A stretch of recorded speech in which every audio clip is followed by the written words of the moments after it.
میں لوگوں سے کہا کرتا ہوں تمہارے اوپر غلط مقدمات ہیں، تمہارے حالات ہیں، پریشانیاں ہیں، یہاں لوگوں کے سامنے رونے سے کوئی فائدہ نہیں.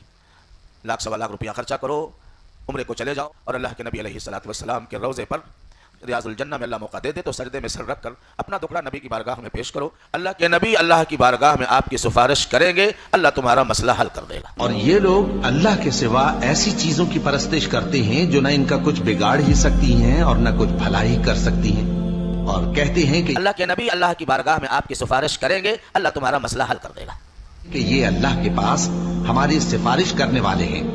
کہہ دو کیا تم اللہ کو ایسی چیز بتاتے ہو جس کا وجود اسے نہ آسمانوں میں معلوم ہوتا ہے اور نہ زمین میں؟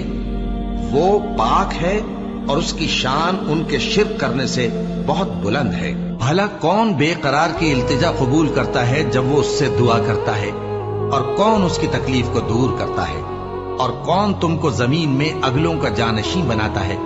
یہ سب کچھ اللہ کرتا ہے. تو کیا اللہ کے ساتھ کوئی اور معبود بھی ہے؟ ہرگز نہیں، مگر تم بہت کم غور کرتے ہو. بھلا کون تم کو جنگل اور دریا کے اندھیروں میں رستہ بتاتا، اور کون ہواؤں کو اپنی رحمت کے آگے خوشخبری بنا کر بھیجتا ہے؟ یہ سب کچھ اللہ کرتا ہے. تو کیا اللہ کے ساتھ کوئی اور معبود بھی ہے؟ ہرگز نہیں.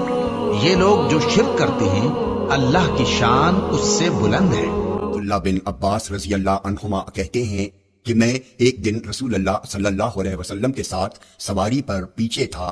آپ نے فرمایا، اے لڑکے، بے شک میں تمہیں چند اہم باتیں بتلا رہا ہوں.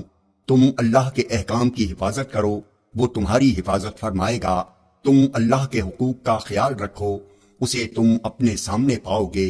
جب تم کوئی چیز مانگو تو صرف اللہ سے مانگو، جب تم مدد چاہو تو صرف اللہ سے مدد طلب کرو.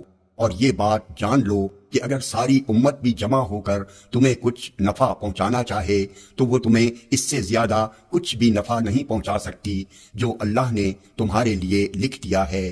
اور اگر وہ تمہیں کچھ نقصان پہنچانے کے لیے جمع ہو جائے تو اس سے زیادہ کچھ نقصان نہیں پہنچا سکتی جو اللہ نے تمہارے لیے لکھ دیا ہے. قلم اٹھا لیے گئے اور تقدیر کے صحیفے خشک ہو گئے ہیں. جامع ترمذی حدیث نمبر 2516. یہ حدیث صحیح ہے.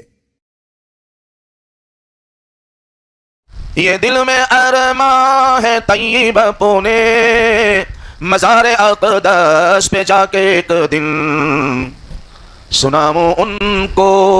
کس کو؟ جناب رسول اللہ صلی اللہ علیہ وسلم کو. اور اے پیغمبر، جب تم سے میرے بندے میرے بارے میں دریافت کریں تو انہیں معلوم ہو کہ میں تو تمہارے پاس ہی ہوں. جب کوئی پکارنے والا مجھے پکارتا ہے تو میں اس کی دعا قبول کرتا ہوں.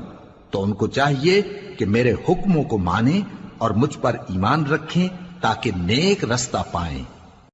مسیح ابن مریم تو ایک پیغمبر ہی تھے. ان سے پہلے بھی بہت سے رسول گزر چکے تھے، اور ان کی والدہ مریم اللہ کی ولی اور سچی فرما بردار تھیں. دونوں انسان تھے اور کھانا بھی کھاتے تھے.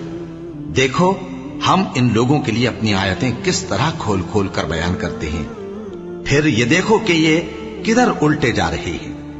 کہو کہ تم اللہ کے سوا ایسی چیز کی کیوں پرستش کرتے ہو جس کو تمہارے نفع اور نقصان کا کچھ بھی اختیار نہیں، اور اللہ ہی سب کچھ سنتا ہے، جانتا ہے.